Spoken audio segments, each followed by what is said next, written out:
ചോദിച്ചാൽ നമ്മൾ കഴിഞ്ഞ പ്രാവശ്യം ചിന്തിച്ചു എങ്ങനെ ദൈവത്തിന്റെ സ്നേഹിതനാകാൻ അബ്രഹാമിന് കഴിഞ്ഞു എന്നുള്ളതാണ് കഴിഞ്ഞ പ്രാവശ്യം നമ്മൾ ചിന്തിച്ചത്. എന്നാൽ ഇന്ന് തുടർച്ചയായിട്ട് ദൈവത്തിന്റെ വചനത്തിൽ നിന്ന് ദാവീദിനെ കുറിച്ച് ചിന്തിക്കാനായിട്ടാണ് ഞാൻ ആഗ്രഹിക്കുന്നത്. ഒരു ക്യാരക്ടർ സ്റ്റഡിയാണ് ഞാൻ എടുക്കുന്നത്. ദാവീദിനെ കുറിച്ചാണ്. ഇത് ഞാൻ ഒരു വിധത്തിൽ പറഞ്ഞാൽ ഞാനൊരു പ്രസംഗം എൻ്റെ ഒരു പഴയ പ്രസംഗ ബുക്കത്തിൽ എഴുതി വെച്ചിരുന്നു.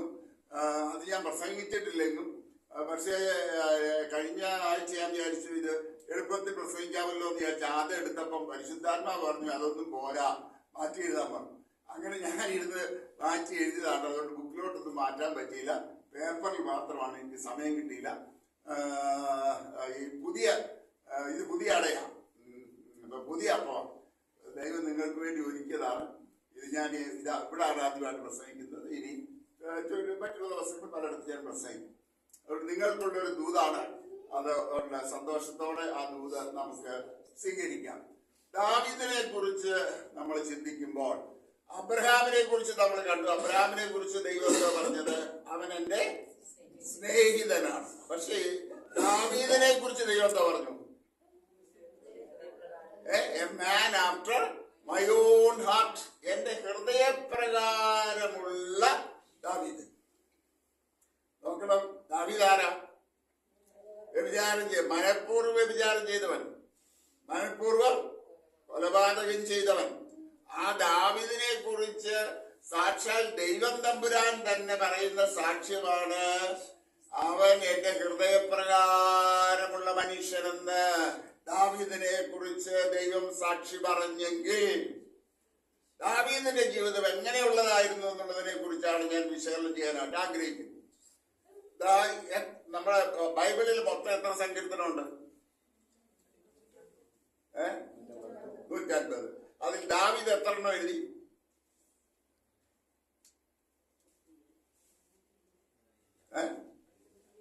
ഓർക്കാൻ പറ. 73. കറക്റ്റ്. ആരാ പറഞ്ഞേ? ഓക്കെ 73 സങ്കീർത്തനം. ദൈവം അനുഗ്രഹിക്കട്ടെ. 73 സങ്കീർത്തനങ്ങൾ ദാവീദിന്റെ തൂലികയിൽ നിന്ന് വന്നതാണ് സങ്കീർത്തനങ്ങളാണ്. ഈ 73 സങ്കീർത്തനങ്ങളുടെ പ്രത്യേകത എന്തുവാ? ദാവീദ് കടന്നു പോകാത്ത വഴികളില്ല.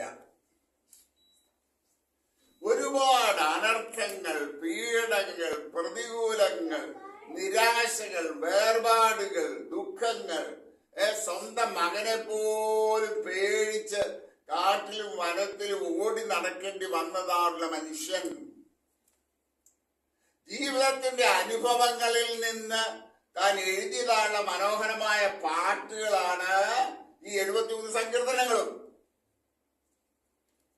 അവൻ കാട്ടിൽ അലഞ്ഞു നടന്നപ്പോൾ അവന്റെ കിന്നരം ഉപയോഗിച്ച് അവൻ ദൈവത്തെ ആരാധിച്ച് മഹത്വപ്പെടുത്തി എഴുതിയതായിട്ടുള്ള മനോഹരങ്ങളാണ് സങ്കീർത്തനങ്ങളാണ്. അതുകൊണ്ട് തന്നെ ഇന്നും നമ്മളൊക്കെ ഏറ്റവും കൂടുതൽ വായിക്കാൻ ഇഷ്ടപ്പെടുന്ന ഏതാണ്? സങ്കീർത്തനങ്ങളാണ്, അല്ലെ? കഷ്ടതകൾ വരുമ്പോഴും പ്രയാസങ്ങൾ വരുമ്പോഴും പ്രതികൂലങ്ങൾ വരുമ്പോഴൊക്കെ നമ്മളെ ആശ്വസിപ്പിക്കുന്നതാണ് ഒരുപാട് വചനങ്ങൾ, സങ്കീർത്തനങ്ങൾ നമുക്ക് കിട്ടും. എന്തുകൊണ്ടാ? ദാവീദിനെ ആ സങ്കീർത്തനങ്ങൾ, താൻ എഴുതിയ സങ്കീർത്തനം തനിക്ക് തന്നെ ആശ്വാസകരമായി തീർന്നത് കൊണ്ടാണ്. തന്റെ ജീവിതത്തിലെ ഓരോ അനുഭവങ്ങളുടെ ഏടുകളിൽ നിന്ന് എഴുതിയതായുള്ള സങ്കീർത്തനങ്ങളാണ് എന്ന് നമുക്കിത് കാണാനായിട്ട് സാധിക്കുന്നു. അവനൊരു ആട്ടിടയനായിരുന്നപ്പോൾ ദാവീദിന്റെ ജീവിതം തുടക്കം എങ്ങനെയാ? അവൻ രാജകുടുംബത്തിൽ ജനിച്ചതാണോ? അല്ല. അവന് ആടുകളെ മേയിക്കുന്ന അവസ്ഥയിൽ നിന്ന് ദൈവം അവനെ ഇസ്രായേലിന്റെ പ്രഭുവായി ഉയർത്തിക്കൊണ്ട് വന്നവനാണ് ദാവീദ്. ഈ ദാവീദിനെ സംബന്ധിച്ചിടത്തോളം ദാവീദ് രാജസ്ഥാനത്തേക്ക് വരാനായിട്ട് ഒരു വിധത്തിൽ കാരണമായത് വാസ്തവത്തിൽ ദൈവം തെരഞ്ഞെടുത്തുകൊണ്ടാണ്. എങ്കിൽ പോലും രാജസ്ഥാനത്തേക്ക് ദൈവം ദാവീദിനെ തെരഞ്ഞെടുത്തപ്പോൾ ജനങ്ങൾക്ക് അത് അംഗീകരിക്കാൻ കഴിഞ്ഞത് എന്തുകൊണ്ടാണെന്ന് ചോദിച്ചാൽ എന്താന്ന് പറയാൻ പറ്റുമോ?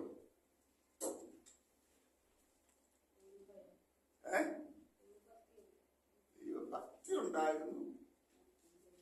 ദാവീദിന്റെ ജീവിതത്തിൽ ഏറ്റവും വലിയ ടേണിംഗ് പോയിന്റ് എന്താ? മല്ലനായ ഗോലിയാത്തിനെ അവൻ എറിഞ്ഞു വീഴ്ത്തി. കൊന്നെന്നല്ല പറയേണ്ട, വസ്ത്രത്തിൽ എറിഞ്ഞു വീഴ്ത്തി അല്ലേ. അതും ദാവീദ് എന്തിനു വേണ്ടി യുദ്ധം ചെയ്യാനാണോ പോയത്? അല്ല, അവന് അപ്പം പറഞ്ഞു, നീ ഭക്ഷണവും കൊണ്ട് പോകണം, സഹസ്രാധിപനും കുറച്ച് കൊടുക്കണം, നിന്റെ സഹോദരന്മാരുടെ ക്ഷേമമൊക്കെ അന്വേഷിച്ച് നീ വരണം, അവർ യുദ്ധമുഖത്താം. അപ്പൊ സഹോദരന്മാരുടെ ക്ഷേമം അന്വേഷിച്ച് ചെന്ന ദാവീദിന് അവിടെ വെച്ച് ദൈവം അപ്രതീക്ഷിതമായ ഒരു ടേൺ ഓവർ അവന്റെ ജീവിതത്തിൽ കൊടുക്കുക, ഒരു ടോട്ടൽ ചേഞ്ച്. ഈ ദാവീദ് ഗോലിയാത്തിനോട് യുദ്ധം ചെയ്യാനായിട്ട് തയ്യാറായപ്പോൾ ശൗല് ദാവീദിനോട് പറയുന്ന ഒരു കാര്യമുണ്ട്, നീ ചെറുപ്പമാണ്, നിനക്ക് യുദ്ധം ചെയ്യാൻ അറിയത്തില്ല, നീ ആളുകളെ മേയിച്ചുകൊണ്ട് നടക്കുന്നവനാ. അവനാണ് മഹാമല്ലൻ അല്ലെ. ഗോലിയാത്തിന് എത്ര അടി ഉണ്ടായിരുന്നെന്നാ പറയുന്നത്? 9 feet 6 inches ഉണ്ടായിരുന്നെന്ന് പറയപ്പെടുന്നത്, നമുക്കറിയത്തില്ല. എന്തുവരും ആയിക്കോട്ടെ, ഏതായാലും വളരെ ആചാരബാഹുവായിട്ടുള്ള ഒരു മനുഷ്യനായിരുന്നു ഗോലിയാത്ത്. ദാവീദോ അവരെ നിറമുള്ളവൻ, അവരത്ര വലിയ കണ്ടാൽ വലിയ പേഴ്സണാലിറ്റി ഒന്നും പറയാനില്ല. ആടുകളെ മേയിച്ചുകൊണ്ട് കാടി നടന്നവനാണ്, കാട്ടിലെ വെയിലും എല്ലാം കൊണ്ട് നടന്നവനാ. അവന് വലിയ പറയാനൊന്നുമില്ല. പക്ഷേ ശൗല് ദാവീദിനോട് ചോദിക്കുന്നുണ്ട്, നീ എങ്ങനെ ഈ മലനോട് യുദ്ധം ചെയ്യാൻ പോകുന്നത്? അപ്പം ദാവീദ് പറയുന്ന ഒരു കാര്യമുണ്ട്, ഞാൻ ആടുകളെ മേയിച്ചോണ്ട് നടന്നപ്പോൾ ഒരു സിംഹവും ഒരു കരടിയും എന്റെ നേർക്ക് വന്നു, ഞാൻ അവയെ വെറും കൈകൊണ്ട് കീറിക്കളഞ്ഞു.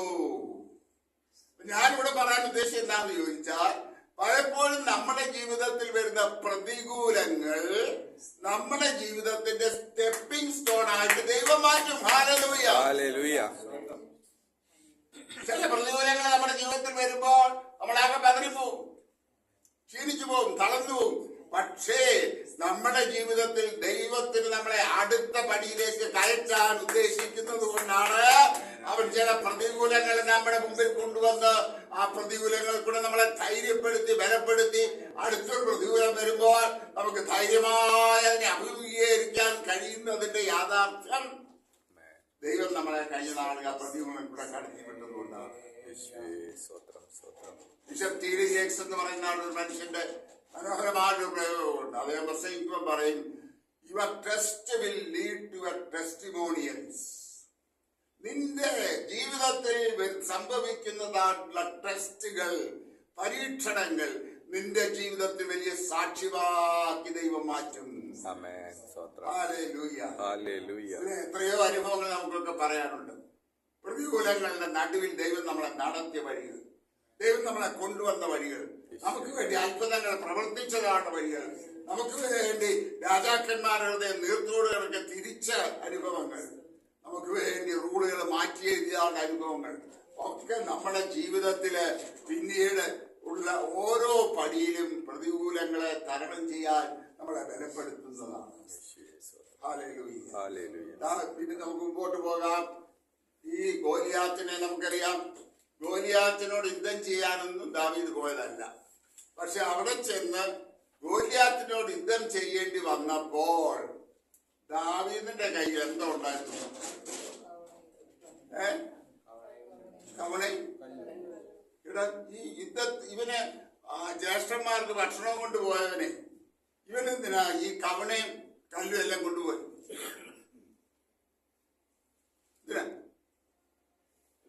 ഒറ്റ ഉത്തരവേ ഉള്ളൂ, ഏത് സാഹചര്യത്തിലും ദാവീദ് യുദ്ധം ചെയ്യാൻ റെഡിയായി. ഇവിടെ നമുക്കുള്ളൊരു ദൂതൻ എന്താണെന്നറിയാമോ? പൗലോസ് അപ്പോസ്തലൻ എഫേസ്യർക്ക് ലേഖനം എഴുതുമ്പോൾ പറയാണ്, ഒടുവിൽ കർത്താവിലും അവന്റെ അമിത ബലത്തിലും ശക്തിപ്പെടുവേൻ. പിശാചിന്റെ തന്ത്രങ്ങളോട് എതിർത്ത് നിൽപ്പാൻ കഴിയേണ്ടതിന് ദൈവത്തിന്റെ സർവായുധവർഗം ധരിച്ചുകൊള്ളേ. അരയ്ക്കു സത്യം, നീതി എന്ന കവചം, രക്ഷ എന്ന ശിരസ്ത്രം, സമാധാന സുവിശേഷത്തിനാണ് ഒരുക്കം, കാലിന് ചെരുപ്പ്, എല്ലാറ്റിനും മീതെ ശത്രുവിന്റെ തീയമ്പുകളൊക്കെ എടുക്കുവാൻ തക്കതായ വിശ്വാസം എന്ന പരിച എടുത്തുകൊണ്ട് നിൽക്കണം.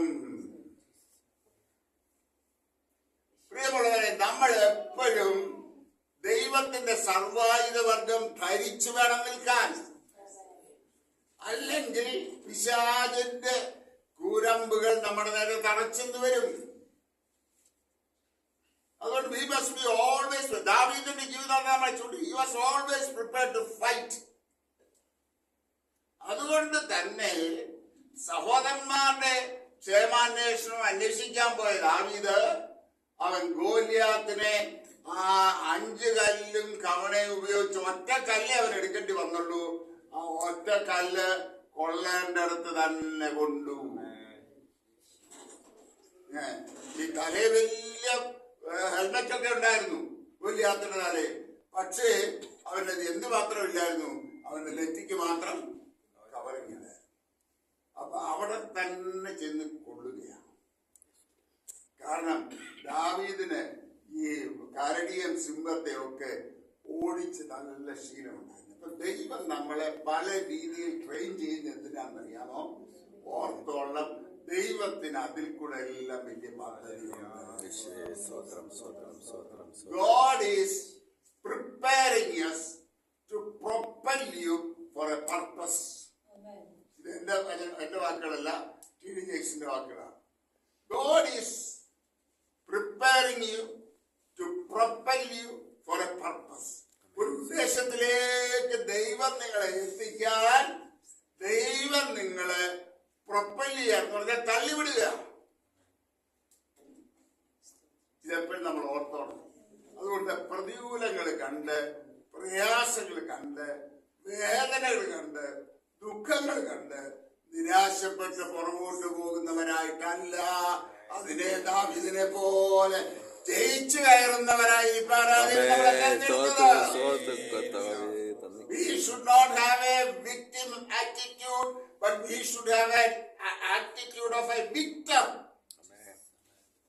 ഒരു പരാജിതന്റെ മനോഭാവം അല്ല നമുക്കുണ്ടായിരിക്കണം, മറിച്ച് ഒരു ജയാളിയുടെ മനോഭാവമാണ്. കാരണം നമ്മളിൽ വസിക്കുന്നവൻ ജയാളിയാണ്. നമ്മളിൽ വസിക്കുന്നവൻ ജയാളി ആയതുകൊണ്ട് നമ്മളും ജയാളികളാണ്. അത് അപ്പോസ്തലൻ പറയുന്നതാ. നാം ബലഹീനരായിരിക്കുമ്പോൾ തന്നെ നാം ബലമുള്ളവരാകുന്നു. കാരണം ബലമുള്ളവൻ നമ്മുടെ ഉള്ളിൽ വസിക്കുന്നു. അവനാണ് നമ്മുടെ കരങ്ങൾക്ക് പിടിച്ചിട്ടുള്ളത്. അവന്റെ കരങ്ങളിൽ നമ്മൾ സുരക്ഷിതരാണ്. ഹല്ലേലൂയ. മുമ്പോട്ട് പോകട്ടെ. ദാവീദിന്റെ ജീവിതത്തില്, തന്റെ ജീവിതത്തിലെ സ്റ്റെപ്പിംഗ് സ്റ്റോൺ ആയിട്ട് അത് മാറുവാനായിട്ട് ഇടയായി തീർന്നു. ദാവീദിന് പിന്നെയും ഈ ഗോലിയാത്തിനെ ഫേസ് ചെയ്യാനായിട്ട് അവരെ ധൈര്യപ്പെടുത്തി ഒരുപാട് കാര്യങ്ങളുണ്ട്. 1 ശമൂവേൽ 17:26 വായിച്ചു. 1 ശമൂവേൽ 17:26. 17 പിന്നെ മാറ്റേണ്ട 45 പോലുള്ള ഭാഗങ്ങളോട് നമുക്ക് നോക്കണം. അതിന് ജനം അവനെ കൊല്ലുന്നവനെ എന്നിവരൊക്കെയും കൊടുക്കും എന്ന് അവനോട് ഉത്തരം പറഞ്ഞു. അവരോട് അവൻ സംസാരിക്കുന്ന അവന്റെ മൂത്ത ജ്യേഷ്ഠൻ ഏലിയാവ് കേട്ട് ദാവീദിനോട് കോപിച്ചു. നോക്കണം, ഇവിടെ അതിന്റെ പശ്ചാത്തലം നമുക്കറിയാം. ഞാൻ കൂടുതൽ വായിക്കണ്ട. ഇവിടെ ദാവീദ് ചെന്ന് ഈ ഗോലിയാത്ത് ഇങ്ങനെ വലിയ ഇരുവാദമൊക്കെ മുഴക്കി ഇങ്ങനെ ഇസ്രായേൽ ജനങ്ങളെ നിന്ദിച്ചുകൊണ്ടിരിക്കുമ്പോൾ ദാവീദ് ചോദിക്കുന്ന ഒരു ചോദ്യമുണ്ട്, ഇവരെ കൊന്ന എന്തോ കിട്ടും? അപ്പൊ ഈ ചോദ്യം കേട്ടപ്പോ അതിങ്ങനെ മറന്നു പോയാണ് ദാവീദിനെ അന്വേഷിച്ച് ശൗൽ രാജാവ് വരുന്നതും ദാവീദിന് അവസരം ലഭിക്കുന്നതൊക്കെ. അപ്പൊ ജ്യേഷ്ഠന്മാർ പറയുന്നൊരു കാര്യമുണ്ട്. എന്താ പറഞ്ഞേ? ചേട്ടാ, നീ അവിടെ ആടുകളെ നോക്കിക്കൊണ്ട് കിടന്നവൻ, നിനക്കെന്താണ് ഈ പഴയ കാര്യം? നീ എന്തിനാ ഇവിടെ വലിഞ്ഞു കയറി വന്നേ? കാരണം നിന്നെ ഞങ്ങളെല്ലാം കൂടെ എന്തെങ്കിലും വിട്ടതാ? ആടിനെ വയ്ക്കാൻ വിട്ടതാ. നീ എന്തിനാ ഇവിടെ ഈ പടയിൽ വന്ന് കയറി വലിയ വലിയ ആട് കളിക്കാൻ? ചിലപ്പോ നമ്മളോട് ഇങ്ങനെയൊക്കെ പറയും കേട്ടു. വലിയ ആട് കളിക്കാൻ വന്നേക്കുക, വലിയ ഷോ കാണിക്കാൻ വന്നതാ.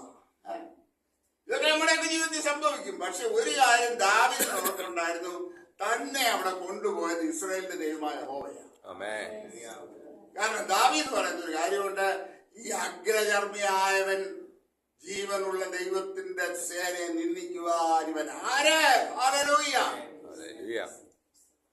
കാരണം ദാവീദിന് അറിയാം, അവൻ ആരാധിക്കുന്ന ദൈവം തീഷ്ണതയുള്ള ദൈവമാണ്. അതുകൊണ്ട് പലപ്പോഴും പഴയ നിയമ ഭാഗങ്ങളിലെല്ലാം നമുക്ക് കാണാനായിട്ട് സാധിക്കും, ദൈവമേ നിന്റെ നാമം നിമിത്തം തന്നെ നീ ഞങ്ങൾക്ക് വേണ്ടി എഴുന്നേൽക്കണമേ. ദൈവത്തിന്റെ നാമം തീഷ്ണതയുള്ള നാമമോ? ഇന്ന് നോക്കിക്കേ, നമ്മുടെ മധ്യപൂർവേഷ്യയിലേക്ക് നോക്കിക്കേ, എന്തായിരുന്നു സംഭവിക്കുന്നത് പലസ്തീനിലൊക്കെ? കഴിഞ്ഞ ദിവസം നെഹത്യാവ് പലസ്തീന്റെ പ്രധാനമന്ത്രി സഭയിൽ ഐക്യരാഷ്ട്രസഭയിൽ ചെയ്തൊരു പ്രസംഗമുണ്ട്. ഞങ്ങളുടെ ദൈവത്തിന്റെ സ്വന്തം ജനമാ, ഞങ്ങളെ തോൽപ്പിക്കാൻ ആർക്കും സാധ്യമല്ല, ഞങ്ങളുടെ പിതാവായ അബ്രഹാമിന് ദൈവം കൊടുത്ത സ്ഥലമാണിത്. പ്രിയമുള്ളവരെ, ദൈവം അവർക്ക് വേണ്ടി യുദ്ധം ചെയ്യുക അല്ലേ? നമ്മുടെ ദൈവം ജീവിക്കുന്നെന്നുള്ളതിന്റെ ഏറ്റവും വലിയ തെളിവ് എന്തുവാ? ഇസ്രായേൽ. ഇസ്രായേൽ. ഞാൻ പലപ്പോഴും പറയുന്ന പോലെ നമ്മൾ എന്ത് ഭാഗ്യമുണ്ടെന്നാണ് പറയാ അല്ലേ? നമ്മുടെ പൂർവ്വപിതാക്കന്മാർ രണ്ടാമത്തെ വരവിനെ കുറിച്ചും ഒക്കെ അവരെ മുന്നമേ കണ്ടിരുന്നവരാ, ഒരു വിശ്വാസത്താൽ സ്തോത്രം. പക്ഷെ നമ്മുടെ കണ്ണിന്റെ മുമ്പിൽ ബൈബിൾ പ്രവചനങ്ങൾ നിവർത്തിയാകുന്നത് കാണുവാൻ ഭാഗ്യം ലഭിച്ചതാണ് പറയാനുള്ളത്. അങ്ങനെയാണെങ്കിൽ നമ്മൾ എത്രമാത്രം how much more we are answerable to the Lord. കർത്താവിനോട് നമ്മൾ എന്തുമാത്രം കണക്ക് കൊടുക്കണം.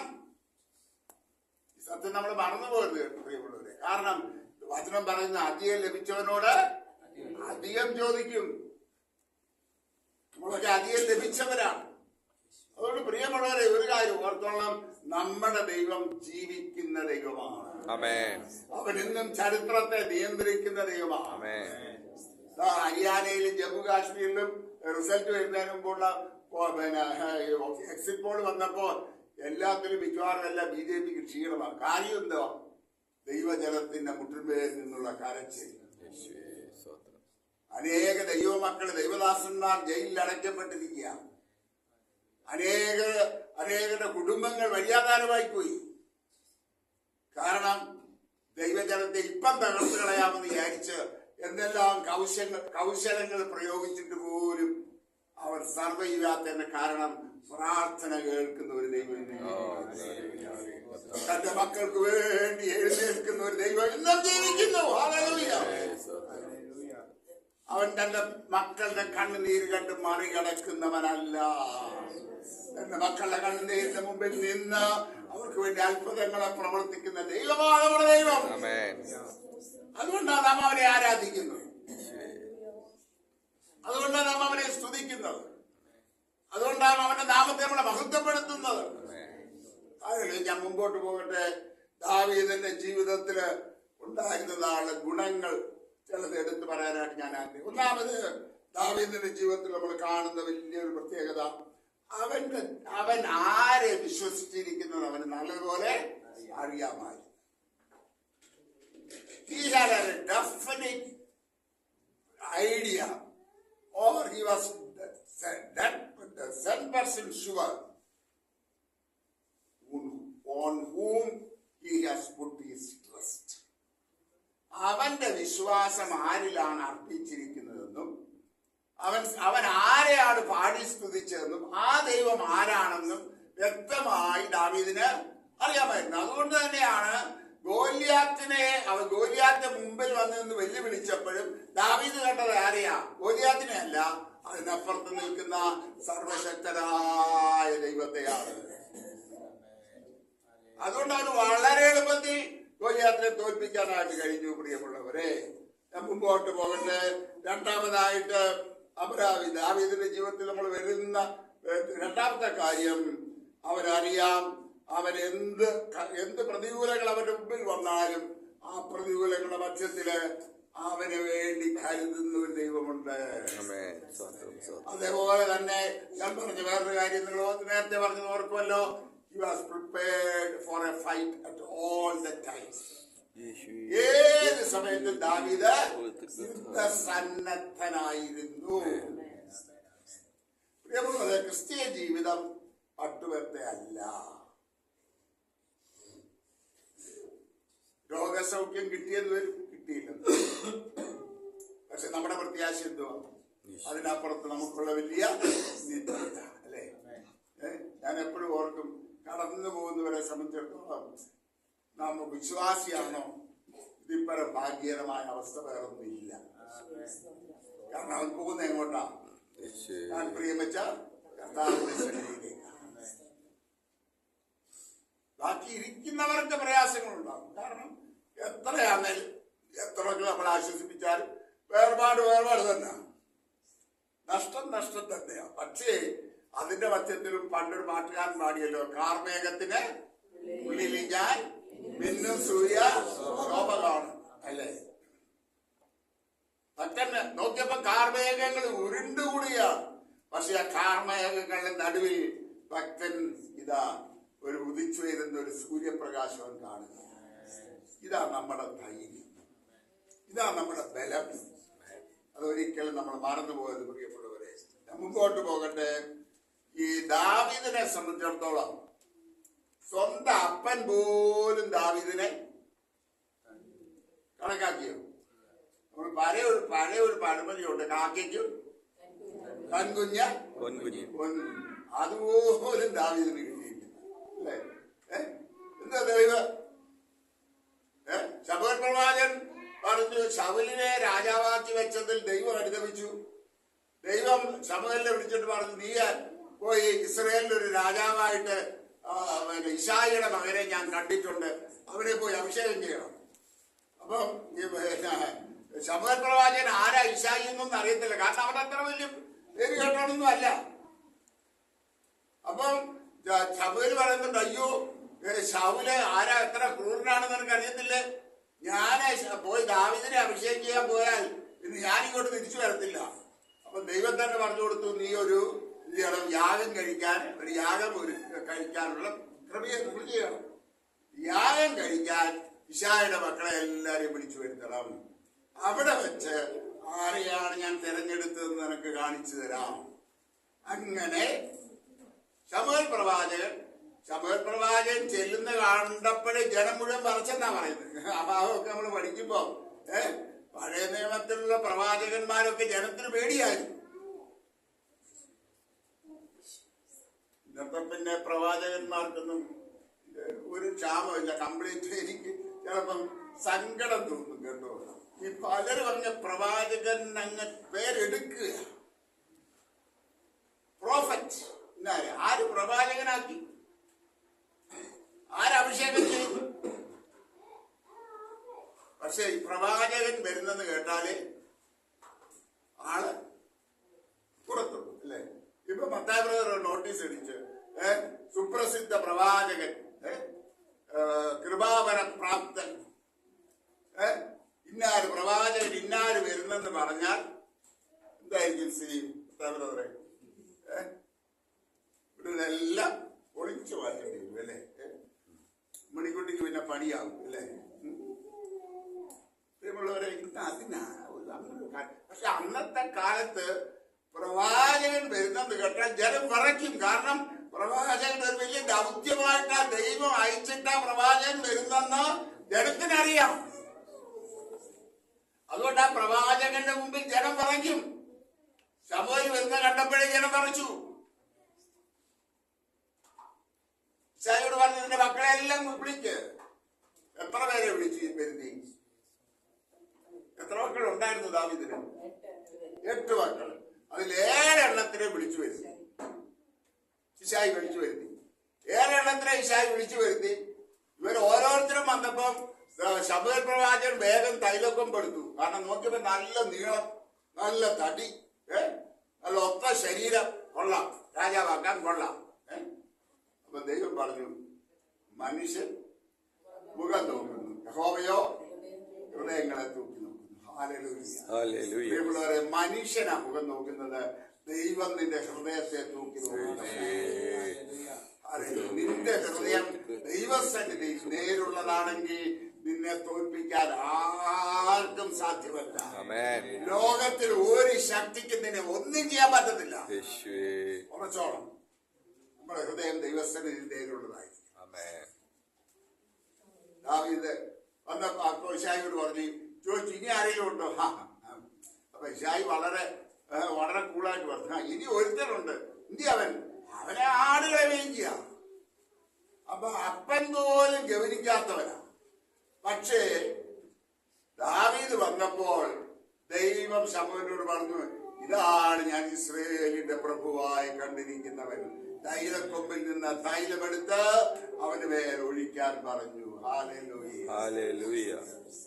ദൈവത്തിന്റെ തെരഞ്ഞെടുപ്പ് ഇപ്പോഴും ഇങ്ങനെ. വലിയ പൗലോസിനെ പോലുള്ള ശ്രേഷ്ഠന്മാരെ അവൻ ദൈവം തെരഞ്ഞെടുത്തിട്ടുണ്ട്. ഡേവിഡ് സ്റ്റഡ് എന്ന് പറയുന്ന ആൾ വലിയ ക്രിക്കറ്റിയർ. ക്രിക്കറ്റിന്റെ അത്യുന്നത സ്ഥാനത്ത് നിൽക്കുമ്പോൾ ദൈവം അവനെ വിളിച്ചിറക്കി കർത്താവിന്റെ വേലയ്ക്കായിട്ട്. അതേ സമയത്ത് ഒരു വില്യം കേറിയും ദൈവം വിളിച്ചിറക്കി. വില്യം കേറി ആരാ? വേറെ ഒരു ചെരുപ്പ് കുത്തി, അവരെയും ദൈവം വിളിച്ചിറക്കി. ഒരു ഇവാൻ റോബർട്ട്സ് കൽക്കരി ഖനികളിൽ ജോലി ചെയ്തുകൊണ്ടിരുന്ന ഒരു സാധാരണ തൊഴിലാളി. ബൈബിൾ കോളേജിൽ അവന് അഡ്മിഷൻ പോലും കൊടുത്തില്ല. അവൻ ബൈബിൾ കോളേജിൽ എങ്ങനെയെങ്കിലും പഠിക്കണം എന്ന് വിചാരിച്ച് എന്നപ്പം പറഞ്ഞു, ബൈബിൾ കോളേജ് നിനക്ക് അഡ്മിഷൻ തരാൻ പറ്റത്തില്ല, പക്ഷേ അവർ ചോദിച്ചു ഇവിടെ എന്തെങ്കിലും ഒരു കുശിനിക്കാരന് വഴി കിട്ടുമോ? അപ്പൊ അവിടുത്തെ ചാർജിലുള്ള മാസ്റ്റർ പറഞ്ഞു, കുശിനിക്കാരന് പോലും ഇവിടെ എല്ലാം ഓക്കുപ്പൈഡാ. പിന്നെ ആകെ ഒരു ജോലിയുണ്ട്, ഇപ്പോഴത്തെ നാളുകളുടെ ഷൂസ് ഒക്കെ തുടച്ച് മിനുക്കി വെക്കാൻ ഒരാളിനെ വേണം. അപ്പൊ നിനക്കത് ചെയ്യാമോ? അപ്പൊ ഇവാൻ റോഡ്സ് പറഞ്ഞു, ഇവന്റെ ആഗ്രഹം എങ്ങനെയെങ്കിലും ഇവിടെ നിന്ന് കയറി പറ്റണം എന്നുള്ള അവന്റെ ആഗ്രഹം. അവന് ആ ജോലി ലഭിച്ചു. ചെരുപ്പ് തുടയ്ക്കുന്ന മനുഷ്യൻ ഇവാൻ റോബർട്ട്സ് കൽക്കരി തൊഴിലാളിയായിരുന്നു, യോഗ്യതയൊന്നുമില്ല. അവൻ അവിടെ നിന്ന് ചെരുപ്പ് തുടയ്ക്കുമ്പോൾ ഇവിടുത്തെ മെസ്സേജുകൾ മുഴുവൻ അവൻ കേട്ടുകൊണ്ടേയിരുന്നു. പരിശുദ്ധാത്മാവ് അവനെ ബലപ്പെടുത്തിക്കൊണ്ടേയിരുന്നു. ഒരു ദിവസമായപ്പോൾ വലിയൊരു കൺവെൻഷൻ അറേഞ്ച് ചെയ്തു. കൺവെൻഷൻ അറേഞ്ച് ചെയ്തിട്ട് ഈ പ്രസംഗകനെ വിളിച്ചു വരുത്തിയിട്ടുണ്ടായിരുന്നു. പക്ഷെ വിളിച്ചു വരുത്തിയ പ്രസംഗകൻ വന്നില്ല.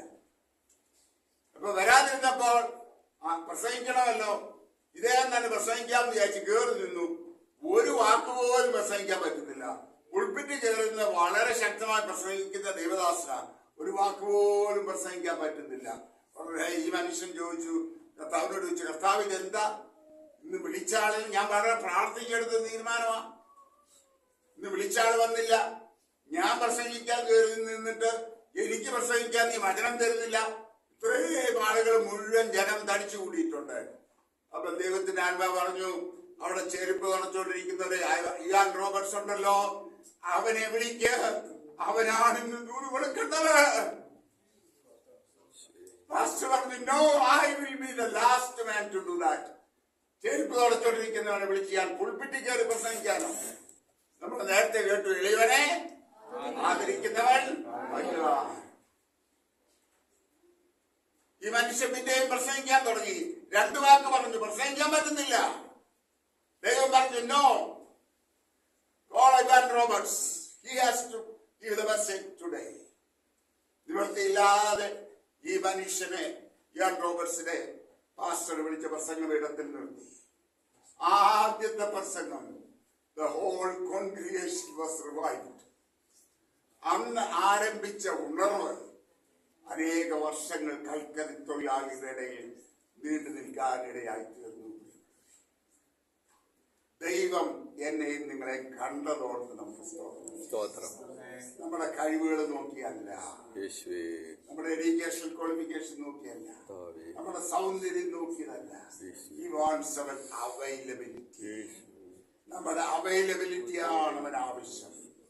നാം ദൈവത്തിന്റെ കരങ്ങളിൽ ഏൽപ്പിച്ചു കൊടുക്കുന്നതിലാണ് അവൻ ആവശ്യം.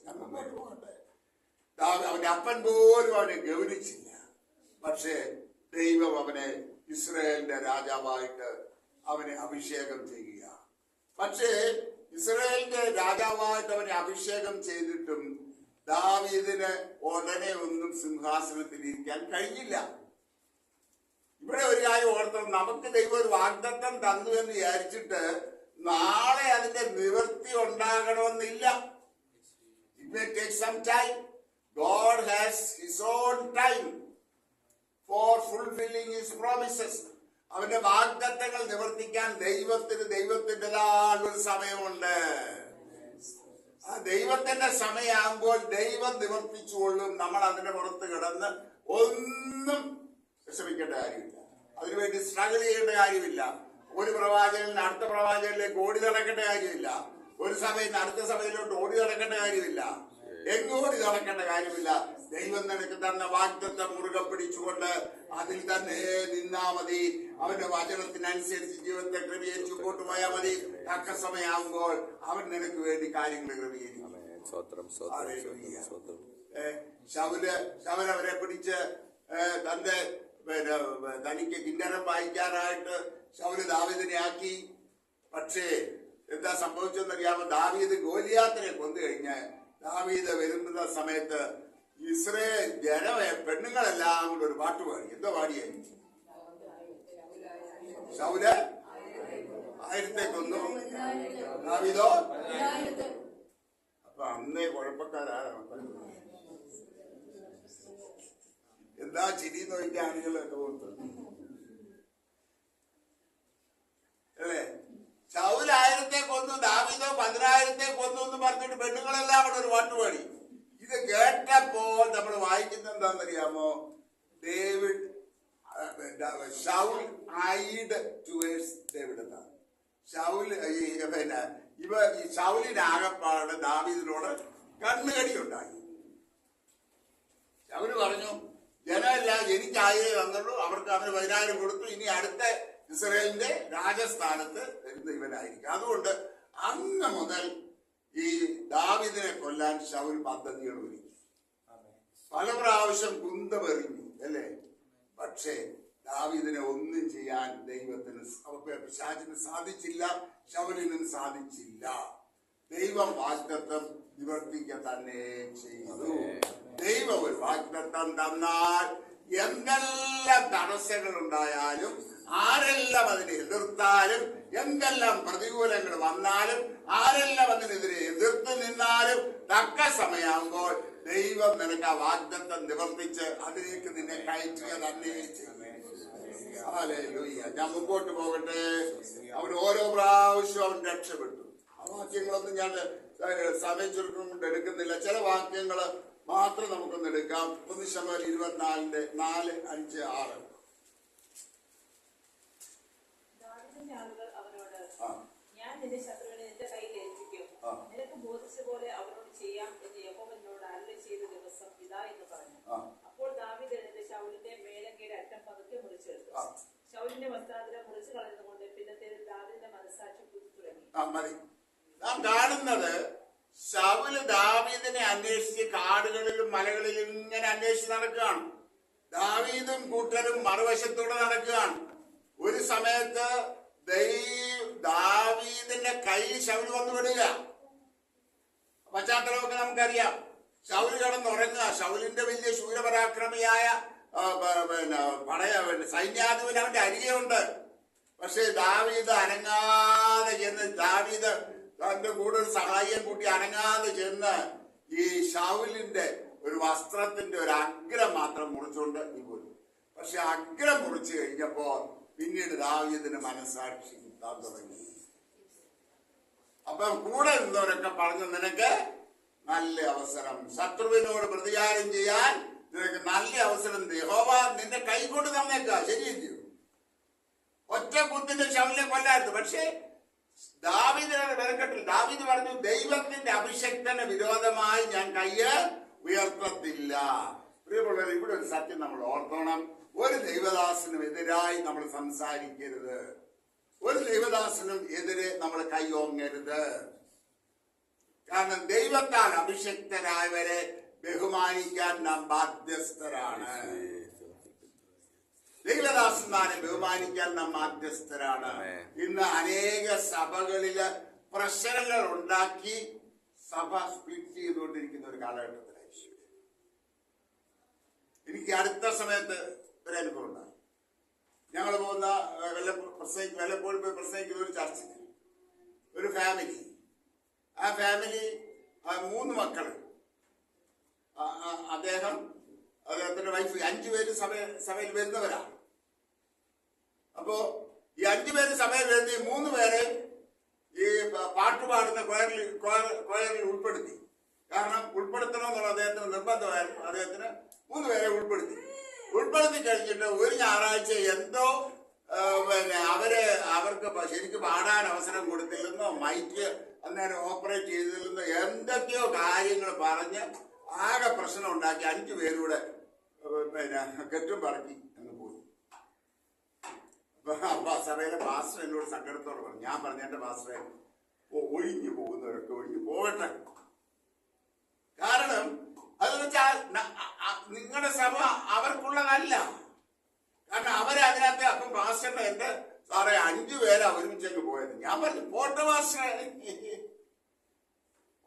5 പേര് പോയെങ്കിൽ വേറെ 10 പേരെ തരാൻ ദൈവത്തിന് കഴിയും. ഇവിടെ ഞാനിവിടെ ഒരു കാര്യം ഓർക്കട്ടെ, ഇവിടെ ഏതായാലും തമ്പുരാന്റെ കണ്ണോട്ട് ആരും ഇല്ലെന്ന് എനിക്കറിയാം, എങ്കിലും ഞാൻ വാണിംഗ് തരിക.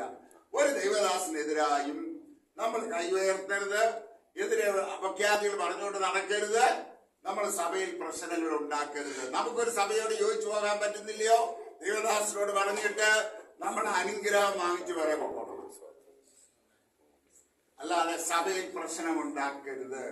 ദൈവകോപം നമ്മുടെ മേൽ വരും. പ്രിയമുള്ളവരെ, ശൗല് പറയാം, ദൈവത്തിന്റെ അഭിഷേകത്തിന് വിരോധമായി ഞാൻ കൈ ഉയർത്തത്തില്ല. ദാവീദ് പറയാ, ദൈവത്തിന്റെ അഭിഷേകത്തിന് വിരോധമായി ഞാൻ കൈ ഉയർത്തത്തില്ല. ഹല്ലേലൂയ. ഞാൻ മുമ്പോട്ട് പോകട്ടെ. പ്രതികാരം ചെയ്യാൻ അവസരം ലഭിച്ചിട്ടും പ്രതികാരം ചെയ്യാതെ അതിൽ നിന്ന് മാറി നിൽക്കുന്നതാണ് ദാവീദ്. സ്വന്തം മകനായ അബ്ശലോം തനിക്കെതിരെ തിരിഞ്ഞു. അബ്ശലോം ദാവീദിനെ കൊന്ന് രാജസ്ഥാനത്ത് കയറി വരാനായിട്ട് അവൻ ശ്രമിക്കുകയാണ്. അപ്പൊ അബ്ശലോമിനെ എതിരെ വലിയ യുദ്ധം നടക്കുമ്പോൾ ദാവീദ് തന്റെ സൈന്യനായകനോട് പറഞ്ഞു വിടുന്നുണ്ട്, അബ്ശലോം രാജാമുഖാരനോട് നിങ്ങൾ ദയവ് ചെയ്ത് കരുണ കാണിക്കണം. പക്ഷേ ഇതിന്റെ സൈന്യാധിപൻ നോക്കിയപ്പം ഈ അബ്ശലോമിന് നല്ലപോലെ മുടിയുണ്ടായിരുന്നു. മുടിയെല്ലാം കൂടെ ഒരു കരുവേലകത്തിൽ കുരുക്കി ഇവനിങ്ങനെ കരുവേലകത്തിലും ഭൂമിക്ക് മധ്യ ഇങ്ങനെ തൂങ്ങി കിടക്കുന്നത് കണ്ടു. കണ്ട മാത്രയിൽ ഇവൻ നല്ലൊരു കുന്തമെടുത്ത് ഇവനെ അവിടെ വെച്ച് അത് കുത്തിക്കൊന്നിട്ട് ദാവീദ് വിവരം അറിയുമ്പോൾ ദാവീദ് കിടന്ന് നിലവിളിക്കുന്ന ഒരു ദാവീദ്. ഞാൻ ഇന്നലെ ഈ ഭാഗം ചിന്തിച്ചപ്പോൾ ദൈവാത്മാവിനോട് പറഞ്ഞു, മോനെ, ആ ഒരു അനുഭവത്തിൽ നിന്നാണ് ദാവീദ് എഴുതിയത്, അപ്പന് മക്കളോട് കരുണ തോന്നുന്നത് പോലെ യഹോവയ്ക്ക് തന്റെ ഭക്തന്മാരോട് സ്വന്തം മകനാണ്, തനിക്കെതിരെ തന്നെ കൊല്ലാൻ ശ്രമിച്ച മകനാണ്. പക്ഷെ എങ്കിൽ പോലും അവൻ കൊല്ലപ്പെട്ടെന്ന് അറിഞ്ഞപ്പോൾ എട്ടിലും വെണ്ണീരിലും കിടന്ന് നിലവിളിക്കുന്ന ഒരു ദാവീദ്. അവന്റെ മനസ്സിൽ പകയില്ല. ശിമെയി ദാവീദ് ഓടി നടക്കുമ്പോൾ ശിമെയി അപ്പുറത്തൂടെ കയറി വന്നിട്ട് അവനെ ശപിക്കുക ദാവീദിനെ, നീചക പോ, ശൗലിന്റെ ശാപം, കുടുംബത്തിന്റെ ശാപമാ നിന്റെ മേൽ വന്നിരിക്കുന്നെന്ന് പറഞ്ഞ് അവനെ അധിക്ഷേപിക്കുമ്പോൾ കൂടെ ഉണ്ടായിരുന്നവർ ചോദിച്ചു, ഒറ്റ വെട്ടിന് ഇവരെ അങ്ങ് കൊല്ലട്ടെ എന്ന് ചോദിച്ചു. രാജാവിനെ അപമാനിക്കാൻ ഇവനാരാ, പിന്നെ ഒറ്റ വെട്ടിന് കൊല്ലട്ടെ എന്ന് പറഞ്ഞു. അപ്പൊ ദാവീദ് പറയുന്ന ഒരു കാര്യമുണ്ട്, ദൈവം അവനോട് പറഞ്ഞിരിക്കുന്നതിനെ ശമിക്കാൻ പിന്നെ ഞാൻ എന്തിനാ വിഷമിക്കുന്നു? നോക്കണം ദാവീദിന്റെ ആ മനോഭാവം. പ്രിയമുള്ളവരെ, ശത്രുക്കൾക്കെതിരായി നമുക്കെതിരെ ദോഷം ചെയ്യുന്നവരോട് പകരം ചെയ്യാൻ നമുക്ക് വ്യവസ്ഥയില്ല. അവരെ അനുഗ്രഹിച്ചു പ്രാർത്ഥിക്കാനേ നമുക്ക് വ്യവസ്ഥയുള്ളൂ. ആരോടെങ്കിലും നമ്മുടെ മനസ്സിൽ അറിഞ്ഞോ അറിയാതെ എന്തെങ്കിലും കയ്പിന്റെ വേരുകൾ ഉണ്ടെങ്കിൽ പ്രിയമുള്ളവരെ, ദയവ് ചെയ്ത് ഞാൻ പറയുകയാണ്, ആ കയ്പിന്റെ വേരുകൾ നിങ്ങളുടെ ഹൃദയത്തിൽ നിന്ന് മറിച്ചു കളയണം. എങ്ങനെ സാധിക്കും?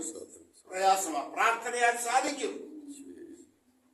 ഞാൻ എന്റെ ജീവിതത്തിൽ ഞാൻ മുമ്പ് ഇവിടെ പറഞ്ഞിട്ടുണ്ടെന്ന് എന്റെ ഓർമ്മ. ഈ നമ്മളൊക്കെ ക്ഷമിക്കും, മറക്കുമോ?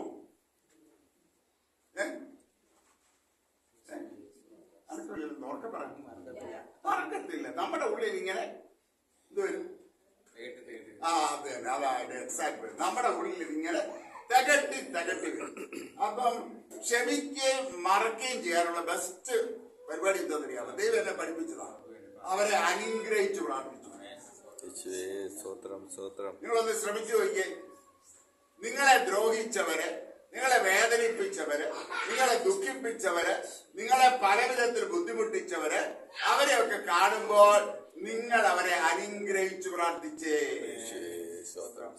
ഞാനത് ചെയ്യാൻ തുടങ്ങിയപ്പോൾ എന്റെ ജീവിതത്തിൽ ദൈവം എത്രയോ അനുഗ്രഹങ്ങൾ തന്നെന്നറിയാം. ഒരിക്കലും ആരോടും പക വെച്ചുകൊണ്ടിരിക്കാൻ, വിദ്വേഷം വെച്ചുകൊണ്ടിരിക്കാൻ, കയ്പുള്ള പേര് നമ്മളിൽ മുളയ്ക്കുവാൻ നാം യാതൊരു കാരണവശാലും അനുവദിക്കരുത്. നമ്മളത് എന്നേക്കുമായിട്ടും മറന്നു.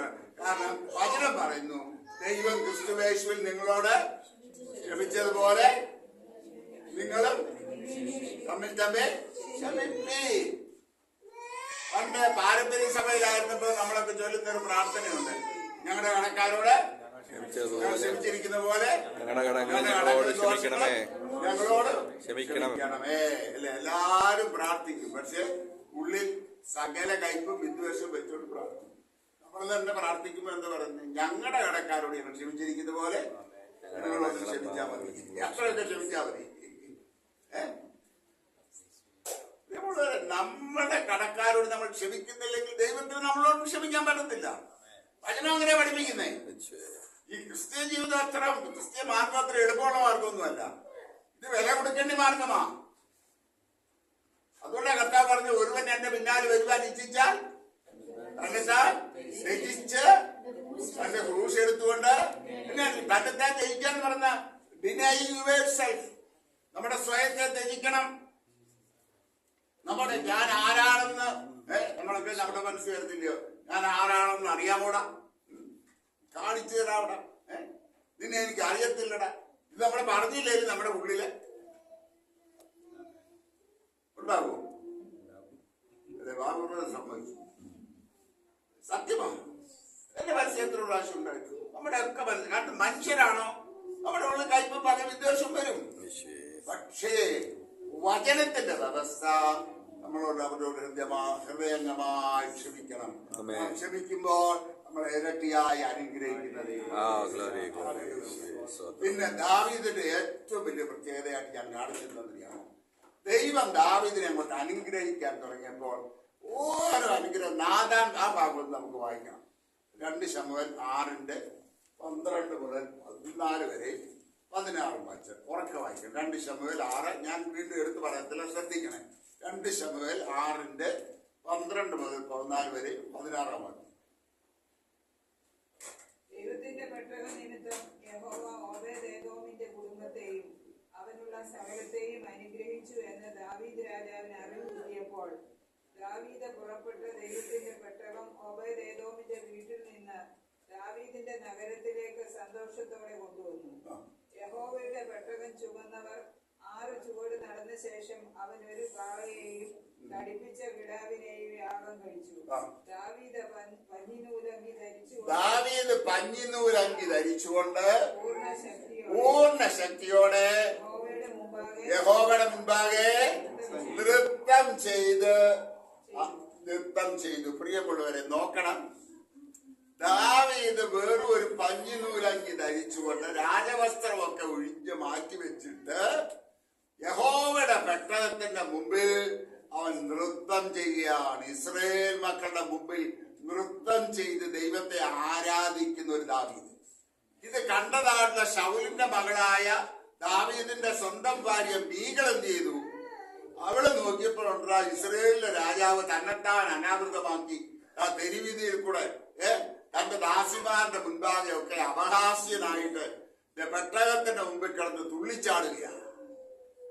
മീക്കള് ദാവീദ് കയറി വന്നപ്പോൾ ദാവീദ് വലിയ കാര്യത്തിൽ എല്ലാവർക്കും അപ്പവും എല്ലാം ഒക്കെ വിധിച്ചു കൊടുത്തതിന് ശേഷം സ്വന്തം വീട്ടിലോട്ട് വന്നപ്പോ സ്വന്തം ഭാര്യ മുഖത്ത് നോക്കി ചോദിക്കുക, ഇന്ന് ഇസ്രായേലിന്റെ രാജാവായവൻ തന്റെ ദാസിമാരുടെ മുൻപാകെ ഇത്രമാത്രം അധമനായിരിക്കാൻ പറ്റുമെന്ന് ചോദിച്ചപ്പോ ദാവീദ് പറയുന്ന ഒരു വാക്യമുണ്ട്. നിങ്ങൾ അത് അവിടെ ഒന്ന് ശ്രദ്ധിക്കണേ. ആ ഭാഗം ഒന്ന് വായിച്ചാട്ടെ. ദാവീദ് പറയുന്ന ദാവീദ് മീഖലിനോട് ഇസ്രായേലിന്റെ ദൈവമായ യഹോവയ്ക്ക് ഇസ്രായേലിന് പ്രഭുവായി നിയമിപ്പാൻ തക്കവണ്ണം നിന്റെ അപ്പനിലും അവന്റെ സകല ഗ്രഹത്തിലും ഉപരിയായി എന്നെ തെരഞ്ഞെടുത്തിരിക്കുന്ന യഹോവയുടെ മുൻപാകെ അതേ യഹോവയുടെ മുൻപാകെ ഞാൻ ഇനിയും നൃത്തം ചെയ്യും. ഹല്ലേലൂയ. ദാവീദ് മീഖലിന്റെ മുഖത്ത് നോക്കി പറയുക, നിന്റെ അപ്പന്റെ കയ്യിൽ നിന്ന് അവൻ ദൈവത്തിന്റെ ഇസ്രായേലിന്റെ സിംഹാസനം എടുത്ത് എനിക്ക് തന്ന ദൈവത്തിന്റെ പെട്ടകത്തിന്റെ മുമ്പിൽ ഞാൻ ഇനിയും നൃത്തം ചെയ്യും. നോക്കണം, ദൈവത്തെ ആരാധിക്കാൻ ദാവീദിന് ഒരു മടിയില്ല, അല്ലേ? നമുക്ക് ദൈവത്തെ ഒന്ന് ആരാധിക്കണം എന്ത് പ്രയാസം, അല്ലേ? കൈ ഉയർത്തി ഒന്ന് സ്തോത്രം ചെയ്യണമെങ്കിൽ നമുക്ക് വലിയ പ്രയാസമാണ്. നമ്മുടെ കൈ പൊങ്ങത്തില്ല. ഒന്ന് കൈ അടിക്കണമെങ്കിൽ നമുക്ക് വലിയ പ്രയാസമാണ്. ഇവിടെ അങ്ങനെ അല്ല എന്നോർത്ത് ഞാൻ ദൈവത്തെ സ്തുതിക്ക് എന്നിൽ ഞാൻ പറയാം. പ്രിയമുള്ളവരെ, ദൈവത്തിന്റെ സന്നിധിയിൽ വരുമ്പോൾ തപ്പിനോടും നൃത്തത്തോടും ഇന്നലത്തോടും കൂടെ വേണം വരാൻ. സങ്കീർത്തനമാ പറയുന്നത്. ദാവീദ് സങ്കീർത്തനം വെറുതെ അല്ല എഴുതിയത്. യഹോവയുടെ സന്നിധിയില് അന്തനാദത്തോടെ അവന്റെ സന്നിധിയിൽ വരാൻ 10 കമ്പിയുള്ള വീണ കൊണ്ട് അവന്റെ നാമത്തെ മഹത്വപ്പെടുത്തുകയും. 10 കമ്പിയുള്ള വീണ ഏതാ? നമ്മുടെ രണ്ട് കൈയിലും വിരലുകളാ. നമുക്കിതിന് ഒരു ചെലവും ഇല്ല. പ്രിയമുള്ളവരെ, അനേകരെ കൈയടിക്കാൻ ആരോഗ്യമില്ലാതിരിക്കുമ്പോൾ, അനേകരുടെ കൈകൾ പൊങ്ങാതിരിക്കുമ്പോൾ നമുക്ക് ദൈവം 2 കൈക്കും ബലം തന്നത് അവനെ പാടി അവനെ സ്തുതിച്ച് ആരാധിച്ച് ദൈവത്തെ മഹത്വപ്പെടുത്താനാ, മിണ്ടാതിരിക്കാനല്ല. പണ്ട് പാരമ്പര്യ സഭയിലായിരുന്നപ്പോ ഒരു വാക്യം ഉണ്ടായിരുന്നു, എപ്പോഴും ഓർക്കുന്നത്, മിണ്ടാതിരുത്തിയാണ് ദൈവത്തെ. അത് പാരമ്പര്യക്കാർക്കങ്ങ് വിട്ടേര്. ഏതായാലും നമ്മൾ ഇതെല്ലാം വിട്ടേച്ച് ഇറങ്ങിയാണല്ലോ. നമുക്കിവിടെ തുള്ളിച്ചാടി ആരാധിക്കണം. ഈ മത്തായി പുറത്താക്കിയാലും തുള്ളിച്ചാടി ആരാധിച്ചോണം. കാരണം വചനത്തിന്റെ വ്യവസ്ഥ ഏതാ? മത്തായി കുറേശ്ശൊക്കെ ഇപ്പം തുള്ളുന്നുണ്ട്. ഞാൻ വന്ന് കണ്ടതിനേക്കാളും കുറെ കൂടെ ഇമ്പ്രൂവ്മെന്റ്.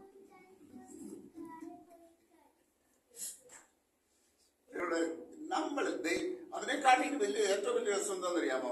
താഴോട്ട് 2 ശമൂവേൽ 7-ാം അധ്യായത്തിന്റെ 1 മുതലുള്ള ഭാഗങ്ങളൊന്ന് വായിക്കണം. 2 ശമൂവേൽ 7-ന്റെ 1 നല്ല ഉറക്ക വായിക്കണം. യഹോവ ചുറ്റുമുള്ള സകല ശത്രുക്കളെയും അടക്കി രാജാവിന് സ്വസ്ഥത നൽകിയ ശേഷം രാജാവ് തന്റെ അരമനയിൽ വസിക്കും കാലത്ത് ഒരിക്കൽ രാജാവ് നാഥാൻ പ്രവാചകനോട്, ഇതാ ഞാൻ ദേവദാരു കൊണ്ടുള്ള അരമനയിൽ വസിക്കുന്നു, ദൈവത്തിന്റെ പെട്ടകമോ തിരശ്ശീലയ്ക്കകത്ത് ഇരിക്കുന്നു എന്ന് പറഞ്ഞു. നാഥാൻ രാജാവിനോട്, നീ ചെന്ന് നിന്റെ മനസ്സിലുള്ളതൊക്കെയും ചെയ്തു കൊള്ളുക. അവിടെ ഒന്ന് ചുരുക്കാം, മുഴുവൻ വായിക്കാനുള്ള സമയമില്ലാത്തതുകൊണ്ട്. ദാവീദ് നാഥാൻ പ്രവാചകനോട് പറയാണ്, ഞാൻ ഈ കൊട്ടാരത്തിൽ വസിക്കുമ്പോൾ ദൈവത്തിന്റെ നിയമപെട്ടകം പുറത്ത് കൂടാരത്തിൽ ഇരിക്കുക. ദാവീദിന് അത് സഹിക്കാൻ കഴിഞ്ഞില്ല. കാരണം എന്നെ ഇത്രയും ഉയർത്തിയതായിട്ടുള്ള ഞാന് രാജകൊട്ടാരത്തിൽ വസിക്കുമ്പോൾ എന്റെ ദൈവത്തിന്റെ നിയമപെട്ടകം ഒരു കൂടാരത്തിൽ ഇരിക്കാൻ പാടില്ല. അവൻ അതിനുവേണ്ട ക്രമീകരണങ്ങൾ ചെയ്തു. നാഥാൻ പ്രവാചകൻ വന്നപ്പോൾ തന്റെ ഹൃദയത്തിൽ ആഗ്രഹമൊക്കെ പറഞ്ഞു. പക്ഷെ നാഥാൻ പ്രവാചകൻ ആദ്യമൊക്കെ കേസ് മൂടിയെങ്കിലും പെട്ടെന്ന് അവൻ അങ്ങോട്ട് തിരിഞ്ഞ് പുറത്തിറങ്ങുന്നതിന് മുമ്പേ ദൈവം നാഥാൻ പ്രവാചകനോട് പറഞ്ഞു, പോയി തിരിച്ചു പറയാൻ പറഞ്ഞു. ദാവീദല്ല, എനിക്കാരെ ആലയം പണിയേണ്ടത്. അവിടെ വേറെ ചില കാര്യങ്ങളൊക്കെ ദൈവം പറയുന്നുണ്ട്, അതിലേക്കൊന്നും ഞാൻ കേറുന്നില്ല. അവന്റെ മകനായ ശലോമോൻ എനിക്ക് വേണ്ടി ഒരു ആലയം പണിയും. ശലോമോനെയാണ് ഞാൻ കണ്ടിരിക്കുന്നത്. അത് കഴിഞ്ഞിട്ട് താഴോട്ട് പറയുന്ന വാക്യങ്ങൾ ഓരോന്നും നമ്മൾ അവിടെ ശ്രദ്ധിച്ചോളൂ. ഒരു പദപ്രയോഗം ശ്രദ്ധിച്ചോളൂ. 18-ാം വാക്യം വായിച്ചു. 7-18. അപ്പോൾ ദാവീദ് രാജാവ് അകത്ത് ചെന്ന് യഹോവയുടെ സന്നിധിയിൽ ഇരുന്ന് പറഞ്ഞതെന്നാൽ, കർത്താവായ യഹോവേ, നീ എന്നെ ഇത്രത്തോളം കൊണ്ടുവരുവാൻ ഞാൻ ആര്? ശ്രദ്ധിക്കണം, ഞാൻ ചോദ്യം ചോദിക്കും. 19. കർത്താവായ യഹോവേ, ഇതും പോരാ എന്ന് നിനക്ക് തോന്നിയിട്ട് വരുവാനുള്ള ദീർഘകാലത്തേക്ക് അടിയന്റെ ഗൃഹത്തെ കുറിച്ചും നീ അത് ചെയ്തിരിക്കുന്നു. കർത്താവായ യഹോവേ, ഇത് മനുഷ്യർക്ക് ഉപദേശമല്ലോ. ദാവീദ് 22. അതുകൊണ്ട് കർത്താവായ യഹോവേ, ഇവിടെ നീ വലിയവനാണ്. മതി. ഇവിടെ ഒരു പദപ്രയോഗം ദാവീദ് ആവർത്തിച്ച് പറയാം. ഏതാ? കർത്താവായ യഹോവേ, my Lord and my God. വേദപുസ്തകത്തിൽ ആദ്യമായിട്ട് യഹോവയെ my Lord and my God എന്ന് ഉള്ള അഭിസംബോധന ഇവിടെ നമ്മൾ കാണുന്നത്. ഞാൻ മനസ്സിലാക്കിയതാണേ, തെറ്റുണ്ടെങ്കിൽ ക്ഷമിക്കണം. ഞാൻ മനസ്സിലാക്കിയതനുസരിച്ച് ഇവിടെയാണ് ആദ്യമായി എന്റെ കർത്താവും എന്റെ ദൈവമേ എന്നുള്ള വലിയൊരു പ്രസ്താവന നമ്മൾ കാണും. പിന്നെ ഈ ഒരു പ്രസ്താവന പുതിയ ദൈവത്തിൽ കാണുന്നുണ്ട്. ആരാ? തോമസ് അപ്പോസ്തലൻ അല്ലേ? സംശയാലുവായ തോമസ് അല്ലേ? കർത്താവ് അവനോട് പറഞ്ഞു, അവന് പറഞ്ഞു, കർത്താവ് ഉയർത്തെഴുന്നേറ്റെന്ന് പറഞ്ഞാൽ ഞാൻ വിശ്വസിക്കുന്നൊന്നുമില്ല. ഞാൻ വിശ്വസിക്കണമെങ്കിൽ എന്ത് ചെയ്യണം? അവന്റെ ആടിപ്പാടുള്ള കൈകളില് എന്റെ ബെല്ലിൽ ഇടണം. അവന്റെ വിലാപ്പുറത്ത് എന്റെ കൈ ഇടണം. കർത്താവ് പ്രത്യക്ഷപ്പെട്ടു തോമസിനോട് പറഞ്ഞു, തോമസ് ഇതാ എന്റെ കൈയും വിലാപ്പുറം, കൈ ഇട്ടോ. തോമസ് ഇട്ടോ? നമ്മുടെ അത്രയും സംശയമല്ലായിരുന്നു അല്ലേ? നമ്മളായിരുന്നു ഏതായാലും ഒന്ന് കൈയിട്ടൊന്ന് നോക്കിയേച്ച് എന്നെ വിശ്വസിക്കാമെന്ന് വിചാരിക്കുമായിരുന്നു അല്ലേ? പക്ഷെ തോമസ് അന്നേരം പറയുന്ന ഒരു കാര്യമുണ്ട്. എന്താ? എന്റെ കർത്താവും my Lord and my God. ദാവീദിന് ഓരോ അനുഗ്രഹങ്ങളും ദൈവം പറയുമ്പോൾ ദാവീദ് പറയാണ്, ഈ അനുഗ്രഹങ്ങൾക്ക് എല്ലാത്തിനും മുകളില് അവിടുന്നാണ് എന്റെ കർത്താവ്, അവിടുന്നാണ് എന്റെ ദൈവം. അനുഗ്രഹങ്ങളല്ല എന്റെ ദൈവം, അനുഗ്രഹങ്ങളല്ല എന്റെ കർത്താവ്. പ്രിയമുള്ളവരെ, ഇന്ന് അനേകരും രോഗസൗഖ്യത്തിന് വേണ്ടി പ്രാർത്ഥിക്കാൻ വരും. രോഗസൗഖ്യം കിട്ടിക്കഴിയുമ്പോ പിന്നെ അവരുടെ പൊടി പോലും കാണുന്നില്ല. കാരണം അവർ വന്നെന്തിനാ? രോഗസൗഖ്യത്തിന്. പക്ഷെ ദാവീദ് പറയുകയാണ്, എന്റെ മകനെ നീ എത്ര അനുഗ്രഹിക്കുമെന്ന് പറഞ്ഞാലും, എനിക്ക് വേണ്ടി സ്ഥിരമായ ഒരു ഗ്രഹം പണിയുമെന്ന് പറഞ്ഞാലും, എന്നെ ഉയർത്തിയാലും അങ്ങാണ് എന്റെ കർത്താവും, അങ്ങാണ് എന്റെ ദൈവവും. എപ്പോഴും ഓർത്തോണം, നമ്മുടെ പ്രാർത്ഥന കേട്ടാലും കേട്ടില്ലെങ്കിലും നമ്മുടെ ദൈവവും കർത്താവുമായവൻ വാഴ്ത്തപ്പെട്ട കർത്താവ് മാത്രം, മറ്റാരുമല്ല. അവനെ മുറുകെ പിടിച്ചോണം, അവനിൽ ആശ്രയിച്ചോണം. ദാവീദിന്റെ ഏറ്റവും വലിയ ഗുണം അവിടെയാണ് നമ്മൾ കാണുന്നത്. താഴ്മയുള്ളൊരു ഹൃദയം, ദൈവസന്നിധിയിൽ കമന്ന് വീണ് കിടക്കുന്ന ഒരു ദാവീദ്. താഴോട്ട് നോക്കുമ്പോൾ നമുക്ക് കാണാനായിട്ട് സാധിക്കും. 2 ശമൂവേൽ 11:1 മുതൽ 5 വരെയുള്ള ഭാഗത്ത് ദാവീദിന് പറ്റിയ വലിയ പാപം നമുക്കറിയാം. ഞാൻ സമയം ചുരുക്കം കൊണ്ട് അതിലേക്ക് വിശദീകരിക്കുന്നില്ല. ദാവീദ് എന്തൊക്കെ ചെയ്തു? ഊരിയാവിന്റെ ഭാര്യയെ അവന് സ്വന്തം ഭാര്യയായിട്ട് എടുത്തു, വ്യഭിചാരം ചെയ്തു, മനഃപൂർവ്വമായി വ്യഭിചാരം ചെയ്തു. അതിനുണ്ടായ സാഹചര്യങ്ങളൊക്കെ നമുക്കറിയാം. അവൻ യുദ്ധത്തിന് പോകേണ്ട സമയത്ത് യുദ്ധത്തിന് പോകാതെ അവൻ മട്ടുപ്പാവിൽ ഉലാവി. അവൻ മട്ടുപ്പാവിൽ ഉലാവി ചെയ്ത സമയത്ത് അവൻ കാണണ്ടാത്തത് കണ്ടു. കാണണ്ടാത്തത് കണ്ടപ്പോൾ മോഹം അവനിൽ ജനിച്ചു. അവൻ പാപം ചെയ്യാനായിട്ട് ഇടയായി തീർന്നു. അവൻ പാപം ചെയ്ത് അത് കഴിഞ്ഞപ്പോ പിന്നെ മൂടി വെക്കാൻ എന്തുകൂടെ ചെയ്തു? കൊലപാതകവും കൂടെ ചെയ്തില്ലേ? ഈ മനഃപൂർവമായി വ്യഭിചാരവും കൊലപാതകവും ചെയ്ത ഏക മനുഷ്യനാണ്. പക്ഷെ ഈ ദാവീദിനെ എന്റെ ഹൃദയപ്രകാരമുള്ള മനുഷ്യനെന്ന് ദൈവം പറഞ്ഞെന്തുകൊണ്ടാണ്? ദാവീദ് അത്ര പ്യൂറൊന്നുമല്ലായിരുന്നു കേട്ടോ. നമ്മളെ പോലൊക്കെ തന്നെ ആയിരുന്നു ദാവീദും. 1 വർഷം വരെ ദൈവം കാത്തിരുന്നു, ദൈവം അനങ്ങിയില്ല. പക്ഷെ 1 വർഷം കഴിഞ്ഞപ്പോൾ ദൈവം നാഥാൻ പ്രവാചകനോട് പറഞ്ഞു, പോയി ദാവീദ് പാപം ചെയ്തിട്ടുണ്ട്, പോയി അവനോട് വിളിച്ചു പറയാൻ പറഞ്ഞു. നാഥാൻ പ്രവാചകൻ ചെന്ന് മനോഹരമായ ഒരു കഥയൊക്കെ പറഞ്ഞ് ദാവീദിന് ആകപ്പാട് ഉഗ്രഹം ഉണ്ടായി അല്ലേ? ആ സംഭവം നമുക്കറിയാമല്ലോ അല്ലേ? ഒരു മനുഷ്യന്, ഒരു പാവപ്പെട്ട ഒരു മനുഷ്യന് ഒരൊറ്റ ആൺകുട്ടി ആടുണ്ടായിരുന്നു. ആ ആടിനെ ഈ അയലോകത്തുള്ള ധനാട്ടിനായ മനുഷ്യന് ഒരു അതിഥി വന്നപ്പോൾ സ്വന്തം വീട്ടിൽ ഇഷ്ടം പോലെ ആടുകൾ ഉണ്ടായിരിക്കെ അതിൽ നിന്നൊന്നും ആടുകളെ എടുക്കാതെ ഈ പാവപ്പെട്ട മനുഷ്യന്റെ ആടിനെ കൊന്ന് അവനെ ഭക്ഷണം പാചകം ചെയ്തു. ഇത് കേട്ടപാട് കേൾക്കാത്ത പാട് ദാവീദ് ചാടി എന്നിട്ട് പറഞ്ഞു, ആ മനുഷ്യൻ മരണയോഗ്യൻ, അവനെ കൊല്ലണം അല്ലെ? കല്ലെറിയാൻ എന്തെളുപ്പം അല്ലേ? പക്ഷേ നാഥാൻ പ്രവാചകൻ മുഖത്ത് നോക്കിക്കൊണ്ട് പറഞ്ഞു, ആ മനുഷ്യൻ, രാജാവേ, ആ മനുഷ്യൻ നീ തന്നെയാ. സാധാരണഗതിയിൽ ദാവീദിന് വേണമെങ്കിൽ അടുത്ത് നിൽക്കുന്ന ആയുധവാഹനോട് പറയാമായിരുന്നു, ഒറ്റ വെട്ടിന് പ്രവാചകനെ കട്ടിയേര്, ആരും അറിയേണ്ടത്, മൂടി വെക്കാമായിരുന്നു. പക്ഷേ ദാവീദ് മൂടി വെക്കാൻ ശ്രമിച്ചില്ല. ദാവീദ് ദൈവസന്നിധിയിൽ കിടന്ന് നിലവിളിക്കാൻ, ദൈവമേ, നിന്നോട് തന്നെ ഞാൻ പാപം ചെയ്തു. തന്റെ പാപത്തെ കുറിച്ച് അനുദപിക്കുന്ന, ദൈവസന്നിധിയിൽ താഴ് വീട് കിടന്ന് അനുദപിക്കുന്ന ദാവീദ്. പ്രിയമുള്ളവരെ, ഈ നമ്മൾക്ക് തെറ്റ് ആർക്കും സംഭവിക്കാം. പക്ഷേ അനുതാപമുള്ള ഒരു ഹൃദയം നമുക്ക് എല്ലാവർക്കും. സ്വയം നീതീകരണത്തിന് ദയവ് ചെയ്ത് ആരും അടിമകളായി പോകല്ലേ. അതെന്റെ ഒരു കുറവ് പറ്റി, എനിക്കൊരു അബദ്ധം പറ്റി, അങ്ങനാണ് ഇങ്ങനാണെന്ന് പറഞ്ഞ് നമ്മൾ നമ്മുടെ തെറ്റിനെ ന്യായീകരിക്കല്ലേ. പാപം ചെയ്താൽ ദൈവസന്നിധിയിൽ നമ്മൾ ചെന്ന് ഏറ്റു പറഞ്ഞ് ഉപേക്ഷിക്കണം. കുഞ്ഞാടിന്റെ രക്തത്താൽ കഴികൾ നമുക്ക് പ്രാപിക്കാം. പുതിയ നിയമസഭയായ നമ്മളെ സംബന്ധിച്ചിടത്തോളം നമുക്ക് കുഞ്ഞാട്ടിന്റെ രക്തത്താലുള്ള കഴികൾ അവൈലബിളാ. ദാവീദ് അത് വിശ്വാസത്താൽ കണ്ടു. നീ എന്റെ അകൃത്യം പോക്കി എന്നെ വെടിപ്പാക്കണമെന്ന് ദാവീദ് പ്രാർത്ഥിച്ച വിശ്വാസത്താൽ പുത്രന്റെ കാൽവരി ക്രൂശിലെ മരണവും അവന്റെ യാഗവും അവന്റെ രക്തവും കണ്ടുകൊണ്ടാണ് ദാവീദ് പ്രാർത്ഥിച്ചത്. ദാവീദ് ഒരു പ്രവാചകനുമായിരുന്നു. കാരണം 22-ാം സങ്കീർത്തനം നമ്മൾ കാണുമ്പോൾ കർത്താവിന്റെ കഷ്ടാനുഭവങ്ങൾ മുഴുവനാണ് ഈ 22-ാം സങ്കീർത്തനം എന്ന് പറയുന്നത്, അല്ലെ? ദാവീദ് പ്രവാചകനുമായിരുന്നു. വാഗ്ദത്ത കർത്താവിനെ കുറിച്ച് അവർ മുന്നമേ കണ്ടവനാണ്, അല്ലേ?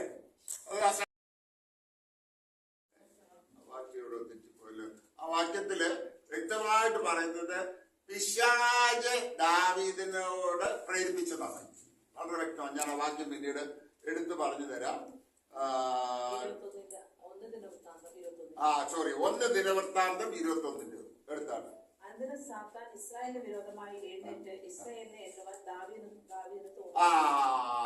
അനന്തരം ദാവീദിന് തോന്നിച്ചത് ആരാ? സാത്താനാ, ദൈവമല്ല.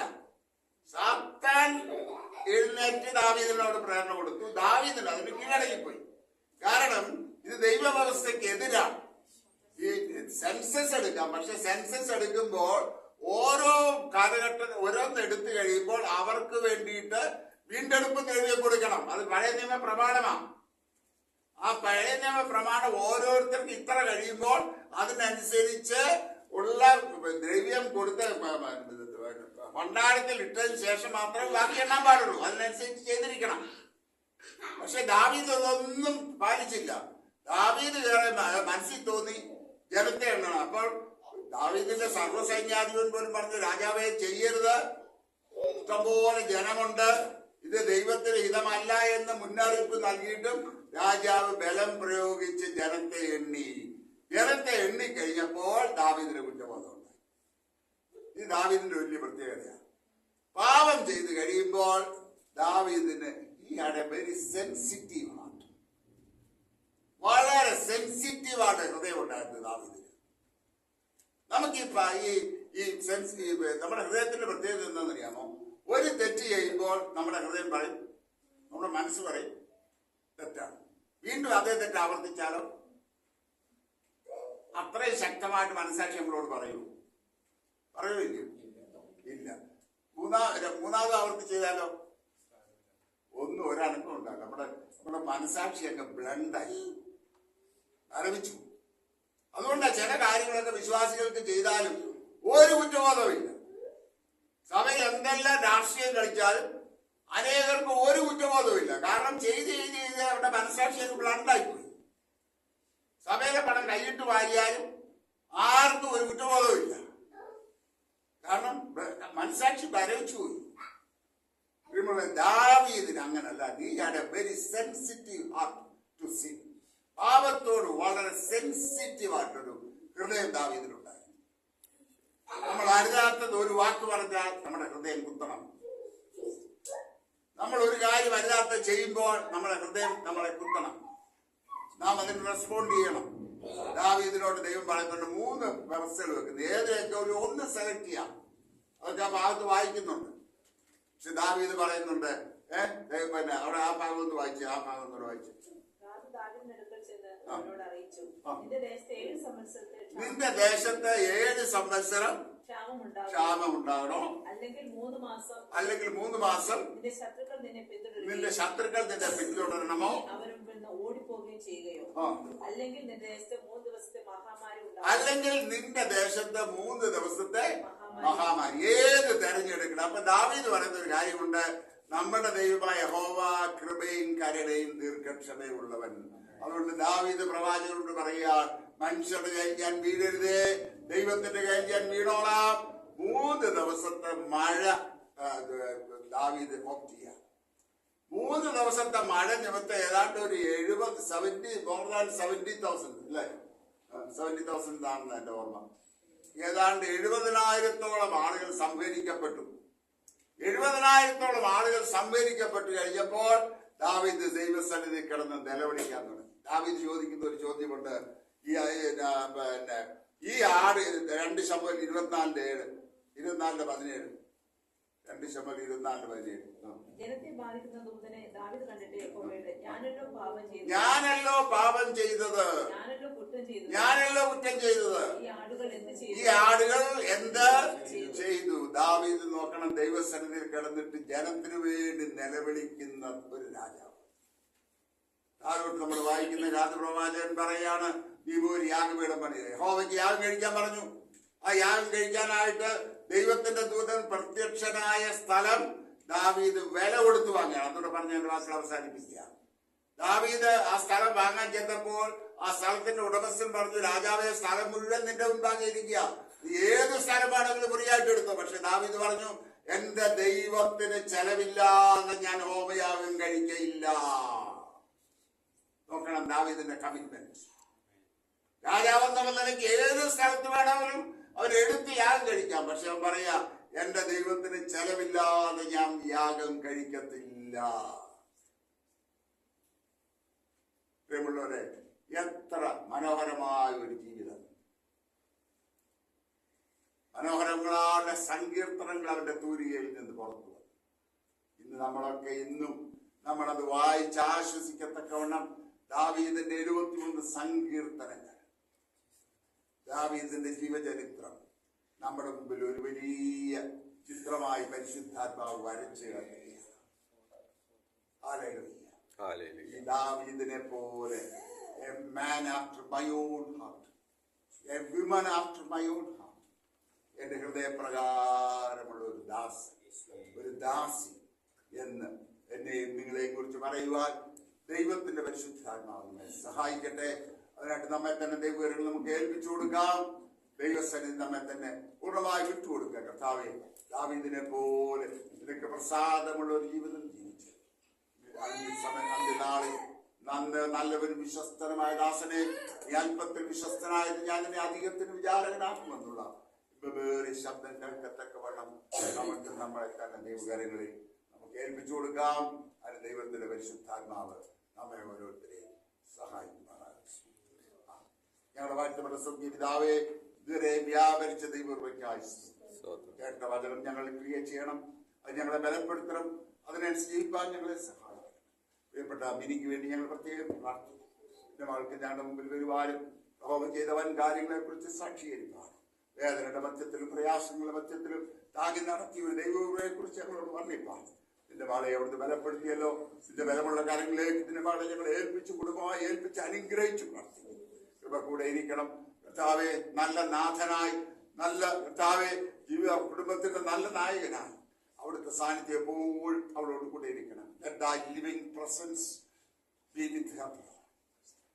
വാസ്തവമായി ഒരു ലിവിംഗ് പ്രസൻസ് ആയി അവൾ അനുഭവിച്ചറിയട്ടെ.